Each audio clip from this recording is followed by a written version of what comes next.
What's going on, ladies and gentlemen? Here we have CYRS.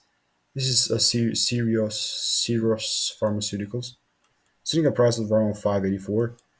I do see this thing down around 20% today, which is insane amount. Like people are starting to hold their heads when this double digit, like 20% mark, like just one fifth of the stock volume went down today. Keep that in mind. So we broke right here, coming from around these highs, right? 1147. Expecting it to still continue to make new lows. Like I don't see the reason why wouldn't it? Why wouldn't it? Because we have been falling down, and that's my personal opinion, right? Either it's gonna come right here, deliver lower, just straightforward deliver lower. Let me know what you thought. Have a wonderful day and goodbye.